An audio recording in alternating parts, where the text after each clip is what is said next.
Bismillahirrahmanirrahim. Assalamualaikum warahmatullahi wabarakatuh. Anak-anakku sekalian, murid SMA Islam Al-Azhar 9 Yogyakarta yang Bu Lili cintai, semoga dalam keadaan selalu sehat, semangat dalam belajar, kemudian selalu mengikhlaskan niatnya, mengikhlaskan hatinya dan menyerahkan dirinya kepada Allah untuk belajar dan menuntut ilmu sehingga apapun yang kita lakukan berbuah pahala. Selawat dan salam semoga selalu tercurahkan kepada Nabi besar kita, Nabi Agung, Nabi yang telah mengajarkan kita akhlakul karimah, yang telah memberikan kita ilmu pengetahuan dari Al-Quran dan setiap perilaku, ucapan dan perbuatannya, yaitu Nabi Muhammad Sallallahu Alaihi Wasallam. Semoga kita menjadi bagian umatnya yang bisa berkumpul dengannya di surga Firdaus. Anak-anakku sekalian yang dirahmati oleh Allah Subhanahu wa Ta'ala, alhamdulillah kita syukuri keadaan kita saat ini, walaupun mungkin saat ini kita kembali daring lagi, kembali diuji oleh Allah dengan wabah ini. Semoga kita selalu bersabar, kita akan lulus dengan ujian-ujian ini. Semoga Allah jadikan kita hamba-hamba Allah yang ikhlas, sabar, dan taat terhadap apapun ketentuan-ketentuan yang Allah berikan untuk kita. Anak-anakku, pada hari ini Bu Lili akan mengajak anak-anakku sekalian, marilah bersama-sama kita bermanja-manja kepada Allah, meminta hanya kepada Allah, bergantung hanya kepada Allah semata.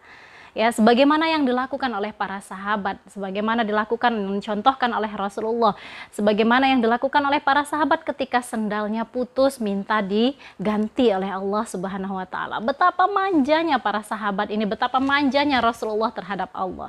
Nah, kenapa kita tidak mengikuti itu? Mari bersama-sama kita ikuti bagaimana ya setiap hamba-hamba yang salih ini bermanja sama Allah. Mari kita bersama-sama ya meminta segala sesuatunya kepada Allah, bergantung hanya kepada Allah saja. Karena pada dasarnya tidak ada kekuatan bagi kita selain kekuatan dari Allah. Dikatakan di dalam surat Fatir ayat ke-15 yang berbunyi, A'udzubillahi minasyaitonirrajim, Bismillahirrahmanirrahim. Ya ayyuhan nasu antumul fuqara 'alallah, wallahu huwal ghaniyyul hamid. Nah, di sini disampaikan bahwa kita adalah orang-orang yang fakir kepada Allah, yang sangat tidak punya apa-apa selain apa yang Allah berikan kepada kita. Semuanya Allah pinjamkan kepada kita, maka kita bergantung sama Allah. Kita butuh dengan Allah. Pada dasarnya Allah tidak butuh sama kita sama sekali. Ada kita, tidak ada kita, ya. Kita meminta ataupun tidak sama Allah tidak mengganggu eksistensinya Allah sebagai Tuhan. Maka yang harus kita lakukan adalah kita bergantung meminta hanya kepada Allah. Pada saat ini kita sangat butuh sama Allah. Allah tuh sangat suka sekali kalau kita minta apa-apa kepada Allah. Karena Allah tidak sama seperti makhluk. Kita kalau misalnya sebagai makhluk dimintain tolong aja kadang mikir dulu gitu. Kita dicurhatin susah-susah gitu padahal kita sendiri punya masalah. Nah, tapi Allah tuh tidak, nak. Allah tuh sangat suka kalau hambanya berkeluh kesah banyak sama Allah. Allah tuh sangat suka kalau hambanya itu sangat bergantung sama Allah. Ya, ada kisah di mana ada keluarga yang sangat miskin sekali. Keluarga ini mempunyai anak, kemudian mereka hanya punya makanan sangat sedikit. Pada malam ya, suatu malam ada yang mengetuk pintu mereka. Ketika diketuk, dibukakan pintu ya sama si istri yang orang miskin ini, kemudian dilihatlah ada orang yang lebih miskin lagi datang dan mengetuk pintu mereka dan bawa anak banyak lagi gitu. Nah, saat itulah akhirnya orang yang sangat miskin ini yang mengetuk pintu meminta makanan kepada orang yang miskin ini tadi. Sebenarnya sama-sama miskin, tapi disinilah letak keimanan, ketaatan, letak kasih sayang karena Allah. Di sini akhirnya orang yang diketuk pintunya ini memberikan makanan yang ada di dalam rumahnya kepada orang yang lebih miskin dari mereka. Semuanya, karena kalaupun dibagi dua nggak cukup, ya. Buat yang miskin meminta tadi tidak cukup, buat yang dimakan di rumah juga tidak akan cukup. Akhirnya mereka berserah diri kepada Allah, kemudian diserahkanlah semua makanan yang ada di rumah tersebut diberikan kepada orang yang lebih miskin ini tadi. Setelah itu bagaimana?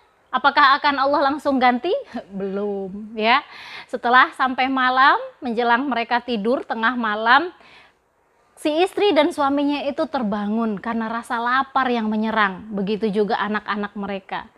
Kemudian istrinya berkata kepada suaminya, "Wahai suamiku, bagaimana ini? Aku dan anak-anak sudah merasakan lapar yang sangat."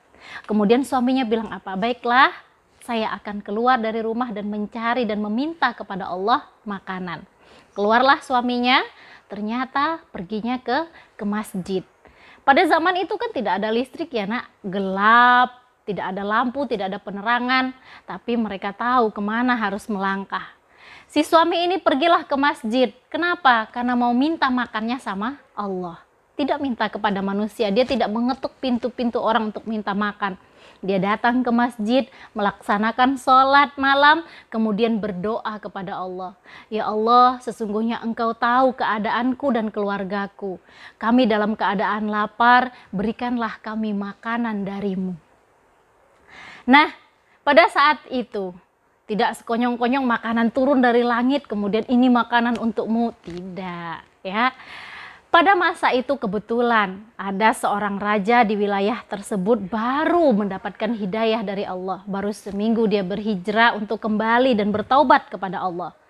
Kemudian pada malam itu dia tidak bisa tidur karena dia merasa masih ada sesuatu hal yang belum dia lakukan. Akhirnya dia mulailah keluar dari rumahnya membawa segepok uang koin emas pada masa itu dan sekarung makanan.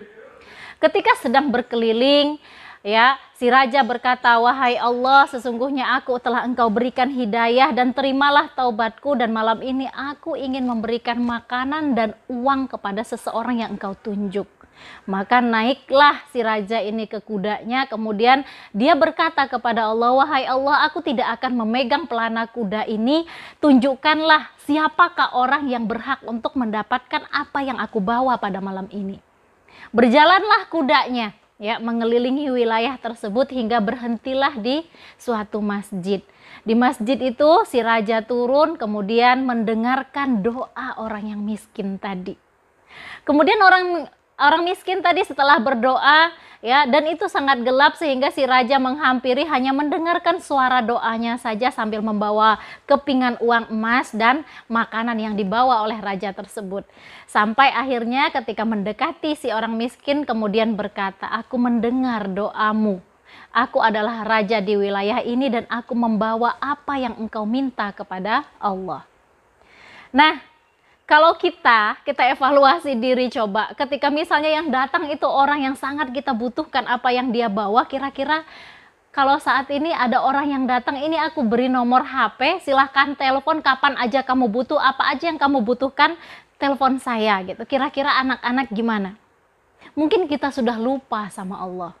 Mungkin kita akan bilang bahwa, "Wah, terjamin ini hidupku," gitu.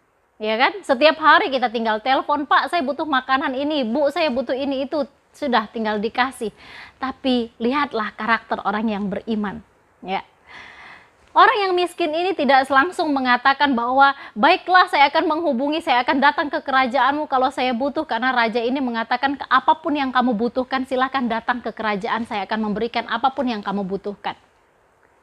Ya, tapi orang ini yang beriman ini berkata, orang yang solih ini tadi berkata, "Saya akan meminta apapun yang saya butuhkan hanya kepada Allah, bukan kepadamu dan bukan juga datang ke kerajaanmu, tapi aku akan datang kepada Allah." Nah, di sini kita bisa mengambil hikmah bahwa tidak setiap orang itu mampu mengendalikan dirinya, nafsunya, kecuali dengan keimanannya.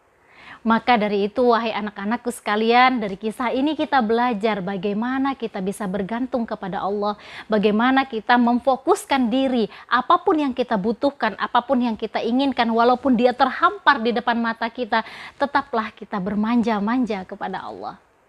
Terima kasih untuk pagi hari ini. Semoga apapun yang kita dapatkan pada hari ini menjadi ilmu yang bermanfaat untuk kita. Tetaplah menjadi anak yang solih, anak yang baik, anak yang selalu beriman kepada Allah, taat kepada Allah, dan selalu bergantung kepada Allah. Terima kasih, semoga Allah berikan kemudahan di dalam kehidupan kita sehari-hari dan jadikan berkah dalam kehidupan kita. Semoga Allah selalu melindungi kita dan menjadikan kita orang yang bermanfaat untuk orang lain. Usikum binafsi wa taqwallah. Wassalamualaikum warahmatullahi wabarakatuh.